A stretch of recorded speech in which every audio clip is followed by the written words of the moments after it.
Привет, друзья! Сегодня я расскажу вам про такой тип ограничителей, как инверс кинематик. И как constraint является самым распространенным констрейнтом для новичков при анимации гуманоидов или, в принципе, живых существ, у которых есть конечности.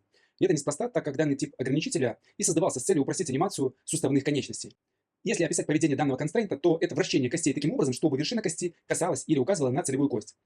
Классический способ анимации называется FK, что означает Forward Kinematics. Допустим, нам нужно повернуть руку персонажа, которая состоит из трех костей. Это плечо, предплечье и кисть. Так вот, чтобы сделать эту трансформацию, сначала вращается плечевая кость, затем кость предплечья, ну и затем кость кисти. В некоторых ситуациях нужно сделать так, чтобы персонаж, допустим, опираясь на что-то рукой, поднялся. И в зависимости от предлагаемого типа движения конечностей может использоваться либо инверсная кинематика, либо forward кинематика. Если упростить, то forward кинематика управляет костями от общего к частному. То есть вот вы здесь видите родительскую кость, дальше идет дочерняя кость. Теперь эта кость становится родительской для этой кости, а вот эта кость становится дочерней для этой кости. То есть анимация идет от этой кости, потом к этой кости, потом к этой кости. Неважно, в каком порядке вы будете делать анимацию, вы можете трансформировать сначала вот эту кость, но при трансформации вот этой кости изменится и положение вот этой кости. А наоборот не получится. Не получится сделать так, чтобы вот эта кость, которая является дочерней к этой кости, повлияла на трансформацию вот этой кости. То есть если я поворачиваю, вы видите, что родительская кость никак не поворачивается. Но если поворачиваю родительскую кость, то она перемещает и дочернюю кость одновременно с собой. А инверсная кинематика управляет костями от частного к общему. То есть вот та же рука. И если я сейчас начну перемещать вот эту кость, самую последнюю, нашу кисть, то вы увидите, что вот эти две кости также перемещаются вместе с вот этой костью. В такой ситуации спайн автоматически рассчитывает значение поворота вот этих костей.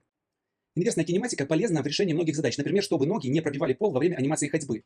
Но у нее есть и свои недостатки. Например, такие констрейнты могут ограничивать только одну или две кости. А также не получится при включенном констрейнте управлять ведомыми костями так, как хотелось бы. То есть здесь вы видите две кости, которые управляются вот этой костью. А здесь вы видите одну кость, которая управляется вот этой костью. Давайте поговорим о том, как создать констрейнт. Для того, чтобы создать IK-констрейнт, сначала нужно определиться, для скольких костей мы хотим создавать его. Для одной, как в этом примере. Вы видите, что кость, которую я выделил, управляет длинной костью. Или для двух, как в этом примере. Начнем с одной. Для этого нужно выбрать кость, которую нам нужно ограничить. То есть ту кость, которая есть необходимость управлять. В данном случае это вот эта наша кость. Далее переходим в свойства кости и нажимаем новый IK-констрейнт. После чего нужно будет выбрать кость, которая будет управлять вот этой самой костью. Для этого выбираем его из существующих костей. Они будут подсвечиваться, то есть можно, вот, допустим, выбрать вот эту кость. А те, которые нельзя выбрать, они будут полупрозрачными. В данном случае у нас нет таких костей, но это кости, которые будут являться дочерними к вот этой кости. Также можно создать кость, просто кликнув рядом с верхушкой той кости, которой мы хотим управлять. То есть мы переносим курсор к верхушке и нажимаем просто на поле. Сейчас нам нужно задать название нашего констрейнта. По дефолту оно указывается как target. Если у вас есть несколько констрейнтов, добавляется порядковый номер. Но мы оставим так, как есть, target. Нажимаем ОК.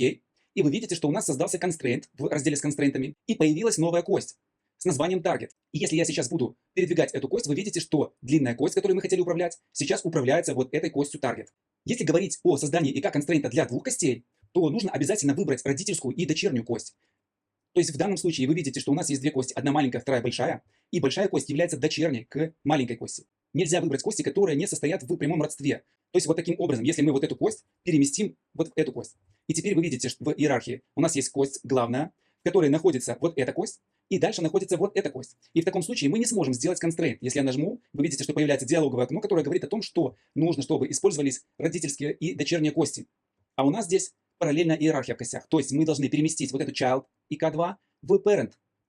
И таким образом, выбрав две эти кости, мы сможем сделать констрейнт. Нажимаем новый констрейнт и выбираем, теперь уже давайте рассмотрим тот вариант, когда мы выбираем из существующих костей. Вот у нас есть на кончике второй кости, children кости, есть кость, которую я создал. И выбрав эту кость, мы также задаем название нашему констрейнту. По дефолту сюда вставляется название той кости, которую мы выбрали. Нам оно подходит, мы нажимаем ОК и видим, что у нас в разделе констрейнты создался вот этот констрейнт. И теперь при перемещении target кости мы сможем контролировать родительскую и child кости. Также важно отметить, что target кость не может являться дочерней к любым из этих двух костей. То есть, если вы посмотрите в иерархию, то наша target кость, она является дочерней к кости IK Bond 19, вот этой кости, к которой является дочерняя вот эта кость, называемая parent. И вот эта кость является дочерней к нашей кости parent. Надеюсь, вы понимаете эту иерархию. Как я уже говорил, IK-констрейнт трех и более костей не поддерживается, поскольку такое поведение является недетерминированным. Это как игра с несколькими возможными исходами. Вы не сможете предугадать какой-то исход, пока не произойдет этот исход. Вместо этого можно использовать несколько IK-констрейнтов в цепочке, либо использовать forward-кинематику, как в этом случае.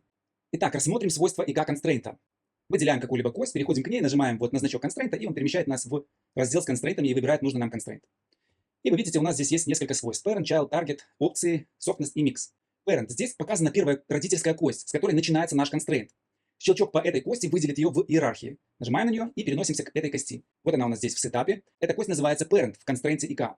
Также в графе Parent вы можете найти карандаш. Если нажать на него, то можно выбрать другую Parent кость. Как вы видите, вот эти кости нельзя выбрать, а вот эти кости можно выбрать, они подсвечиваются, вы можете выбрать любую из этих костей. Но в данном случае, если мы что-то выберем, то вы увидите, что наш констрейнт немножко примет странную форму. То есть, если я, допустим, выберу вот эту кость из зеленой связки, нажимаем, то вы видите, что данная кость начала работать с таргет-костью. И теперь таргет-кость управляет вот этой костью.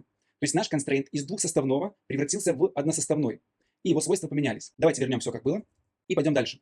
Графа Child показывает дочернюю кость к родительской. То есть, если мы сейчас нажмем на эту кость, мы увидим ее в иерархии, и вы должны понимать, что это дочерняя кость к parent кости. Ее также можно поменять, нажав на карандашик, либо удалить. Если мы ее удаляем, то наш ИК-констрейнт превращается в односоставной. Вот в такой. Давайте удалим его.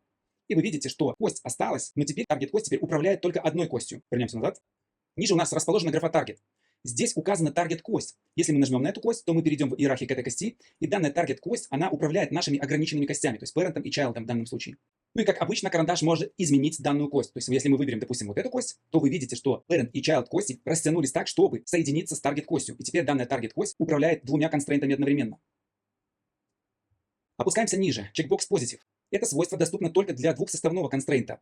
Если мы выберем односоставной констрейнт, перейдем в него, то вы увидите, что здесь нету этого чекбокса. Вместо него здесь чекбокс Compress. Итак, если этот чекбокс отмечен, то дочерняя кость поворачивается против часовой стрелки относительно родительской кости. То есть вы видите, я отметил данный чекбокс. И если мы посмотрим, вот направление нашей родительской кости.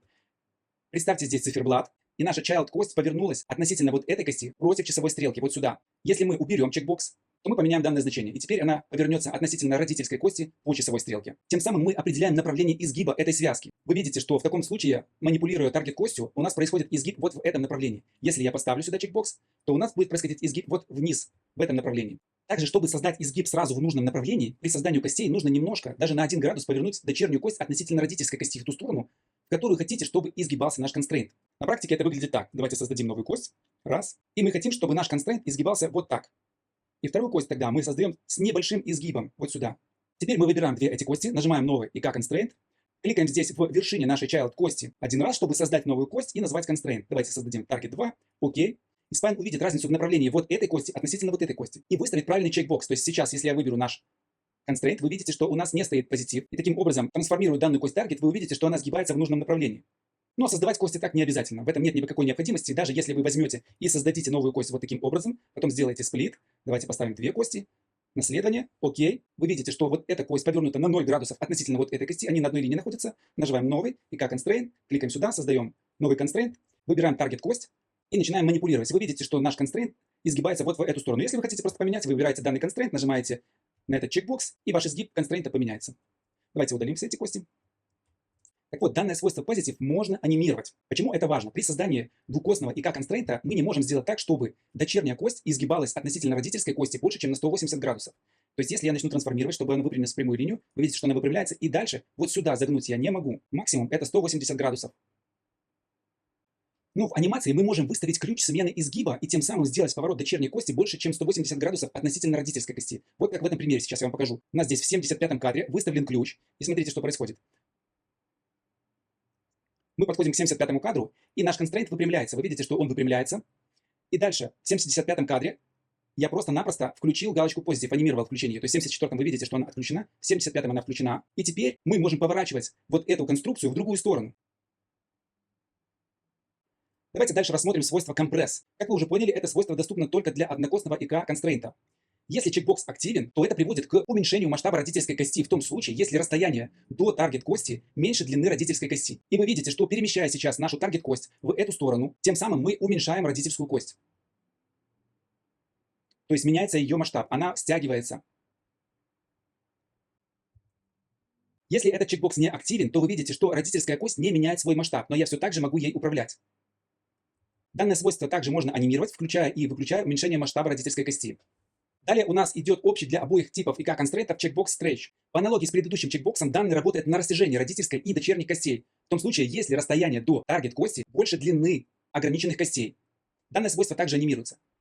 Если я отключу этот чекбокс, то при достижении угла в 180 градусов между родительской и child костью, кость таргет начнет отдаляться от этих двух костей.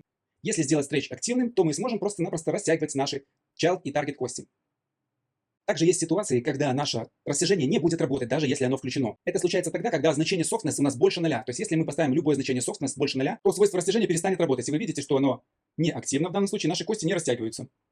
А также растяжение не применяется, если родительская кость имеет неравномерный масштаб локальный.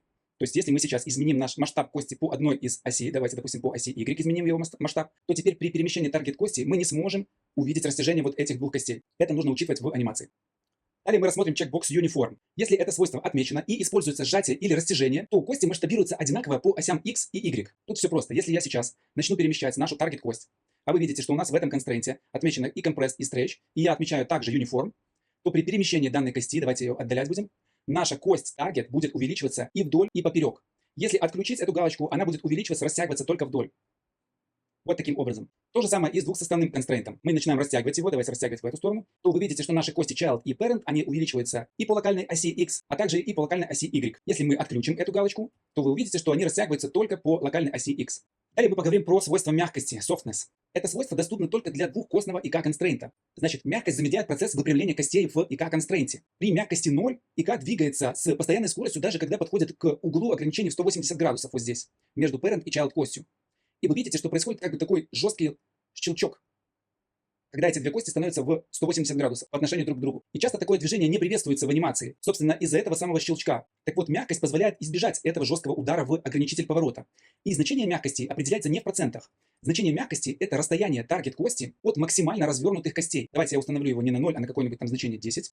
Кости не будут полностью выпрямлены, пока таргет кость не переместится на установленное вот тут расстояние, за пределы максимальной досягаемости костей. В данном случае это отмечены пиксели, на которые должна переместиться таргет кость. Если я выставлю здесь 100 пикселей, то наш констрейнт не выпрямится до тех пор, пока вот таргет кость не отойдет от кончика child кости на 100 пикселей. Мы начинаем перемещать, и вот здесь между таргет костью и верхушкой нашего child кости будет 100 пикселей. В таком случае данные кости, управляемые вот этой таргет костью, будут развернуты на 180 градусов. Если значение между ними будет меньше того значения, которое указано здесь, то есть в данном случае у нас 100, если я сейчас увеличу это значение, допустим, на 200, то вы видите, что наш констрейнт перестал быть развернутым. И чтобы развернуть его, нам нужно перемещать таргет кость еще дальше, чтобы расстояние между верхушкой child кости и таргет кости было 200 пикселей. Давайте выставим значение 50 и представим, что вот это наша коленка, это бедро, это голень. Вот это наша стопа, это тазовая кость. И мы хотим сделать так, чтобы наша коленка не щелкала вот так вот при разгибании. Мы выставляем, допустим, значение 50 и смотрим, что сейчас очень сложно щелкнуть с нашей коленкой. То есть это можно сделать, но оно происходит очень плавно. Вот таким образом работает свойство softness. Его можно анимировать, вот этот слайдер можно анимировать в режиме анимации. Ну и последнее свойство – это свойство mix, смешивания. Данное свойство определяет степень влияния констрейнта на родительскую и дочерние кости. Вот вы видите, что при изменении данного значения кости перемещаются в свое положение сетапа, которое было установлено еще до создания констрейнта. Если выставить на 0, то констрейнт, естественно, вообще перестает влиять на кости, и данные кости окрашиваются сплошным цветом внутри. Если мы выставим значение отличное от 0, то вы видите, что эти кости снова перестают окрашиваться внутри и становятся полыми. Это говорит о том, что на них сейчас воздействует констрейнт. Давайте поставим на 100. Таким образом, мы полностью задействуем констрейнт для вот этих двух костей. Часто микс форвард кинематики и инверсной кинематики необходим лишь на короткое время для смены, собственно, форвард кинематики на ИК кинематику и обратно за один кадр. Однако в некоторых ситуациях смешивание ФК и ИК может быть использовано для достижения комбинированного движения, которое тяжело реализовалось бы с установкой ключей. Обычно это микс двух разных анимаций. Первая сделана с использованием форвард кинематики, вторая сделана с использованием инверсной кинематики. И потом эти анимации объединяются, и получается что-то среднее. И вот этим ползунком вы настраиваете степень влияния. Какая анимация будет главнее в данном случае? Стоит отметить, что и форвард кинематика, и инверсная кинематика – это всего лишь способы анимации. И тем, и другим способом можно сделать одинаковую анимацию. Все лишь зависит от того, сколько времени вы потратите на это. Вот здесь у меня есть пример. Давайте перейдем в режим анимации и посмотрим на первую анимацию, которую я сделал. Давайте ее запустим. И вы видите, что зеленым цветом у меня обозначена анимация, сделанная с помощью форвард кинематики, красным цветом у меня обозначена анимация, которая сделана с помощью инверсной кинематики. И там анимации практически идентичные. Если мы посмотрим покадрово, то вы увидите небольшие различия в ней. И тут все зависит лишь в том, с какой скоростью вы сделаете ту или иную анимацию и в какой технике вам удобнее всего работать. Давайте выделим ключи зеленых костей, и вы посмотрите, что количество ключей здесь вот такое. То есть каждая рисочка – это ключ. В принципе, их не так уж и много. Если мы выделим кости, которые используют инверсную кинематику, то вы увидите, что здесь у меня использованы только ключи перемещения. То есть если в этом случае у меня использовались ключи и перемещения, и вращения, и скейла, и это я напомню форвард кинематика, то в инверсной кинематике я использовал всего лишь ключи перемещения. Если посмотреть на график, то вы увидите, что данный график представляет из себя вот такие кривые. А в этом случае, выделив, он представляет из себя вот такие кривые. То есть, как вам удобнее работать, так вы и делаете. И нет какой-то там золотой середины или какого-то супер метода, который можно было бы использовать. Также вот есть еще один пример. Это, по-моему, анимация 2. Да. Вот здесь смотрите, тот же случай, когда я говорил, что с помощью ИК-кинематики можно сделать так, чтобы наша кисть не передвигалась, если передвигается туловище. То есть представьте, что вот это туловище, это плечо, это предплечье, это наша кисть. И это на что-то эта кисть опирается. Здесь то же самое. Если я начну перемещать наше туловище, то вы видите, что вместе с ним в форвард-кинематике перемещается и вся рука. А если я начну здесь перемещать, с помощью ИК-кинематики перемещать наше тело, то вы видите, что наша кисть остается на месте. И это, в принципе, очень удобно в некоторых ситуациях.